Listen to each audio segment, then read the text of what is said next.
வணக்கம், விவேக் குக்கிங் சேனலுக்கு உங்களை அன்புடன் வரவேற்கிறேன். இன்றைக்கி நம்ம பார்க்க போகிற உணவு குறிப்பு பார்த்தீங்கன்னா நவராத்திரி ஸ்பெஷல் நவதானிய லட்டு செய்ய போகிறோம். அதுக்கு செய்ய தேவையான பொருட்கள் பார்த்துக்கோங்க. வாங்க நம்ம வீடியோக்குள்ளே போகலாம். நவதானிய லட்டு செய்ய முதல்ல எல்லா பொருட்களையும் வறுக்க போகிறோம். அதுக்கு வானல் நல்லா சூடானதுக்கப்புறமா 100 கிராம் அளவுள்ள கருப்பு உளுந்தை வானலில் சேர்த்துக்கோங்க. கருப்பு உளுந்தானது அந்த உளுந்தோட வாசனை வர்ற வரைக்கும், அந்த உளுந்தானது வெடித்து வர்ற வரைக்கும் நல்லா வறுத்துக்கோங்க. நல்லா வறுபட்டுருச்சு. கருப்பு உளுந்தானது வறுபட்டதை வேற ஒரு பாத்திரத்தில் மாற்றிட்டு நல்லா ஆற வச்சுக்கோங்க. 25 கிராம் அளவு உள்ள பாசிப்பயிரை வானலில் சேர்த்துட்டு பாசி பருப்பானது பொன்னிறமாக வர வரைக்கும் நல்லா வறுத்துக்கோங்க. வறுத்ததை வேற ஒரு பாத்திரத்தில் சேர்த்துட்டு நல்லா ஆற வச்சுக்கோங்க. 25 கிராம் அளவுள்ள காணப்பருப்பை வானலில் சேர்த்துட்டு நல்லா பொன்னிறமாக வர வரைக்கும் வறுத்துக்கோங்க. காணத்தோட வாசனை வர வரைக்கும் நல்லா வறுத்துக்கோங்க. நல்லா வறுபட்டுருச்சு. வறுபட்ட காணத்தை வேற ஒரு பாத்திரத்தில் மாற்றிக்கோங்க. 10 கிராம் அளவுள்ள முந்திரி பருப்பை வானலில் சேர்த்துட்டு நல்லா பொன்னிறமாக வர வரைக்கும் வறுத்துக்கோங்க.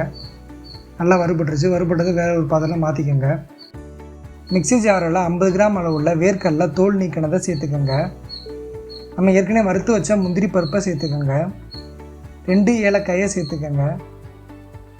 சேர்த்து நல்லா அரைச்சிக்கோங்க. நல்லா பவுட்ராக ஆகிற வரைக்கும் நல்லா அரைச்சிக்கோங்க. நல்லா பவுட்ரு அரைப்பட்டுருச்சு. அரைப்பட்டதை தனியாக எடுத்து வச்சுக்கோங்க. நம்ம ஏற்கனவே அரைச்சி வச்ச தானிய வகையில் மிக்ஸி ஜாரில் சேர்த்துக்கோங்க. சேர்த்து நல்லா பவுட்ரு பண்ணிக்கோங்க. நல்லா பவுட்ரு ஆயிடுச்சு.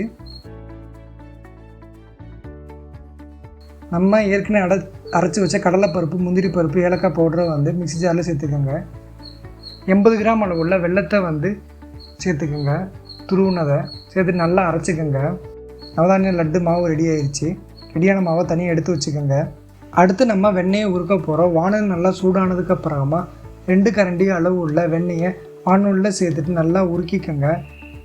வெண்ணெயோட வாசனை வர வரைக்கும். அடுத்து நம்ம லட்டை பிடிக்க போகிறோம். நம்ம அரைச்சி வச்ச அந்த பவுடரை வேற ஒரு பாத்திரத்தில் மாற்றிக்கோங்க. ஏற்கனவே நம்ம உருக்கி வச்ச வெண்ணெயை சேர்த்துக்கோங்க. அந்த மாவில் சேர்த்துட்டு கையில் நல்லா பிசைஞ்சுக்கோங்க. நல்லா எல்லா பக்கம் ஒன்றா கலக்கணும். நல்லா கலந்ததுக்கப்புறமா கையால் பிடிச்சி நல்லா லட்டு பிடிக்கிற மாதிரி ஊற்றிக்கோங்க.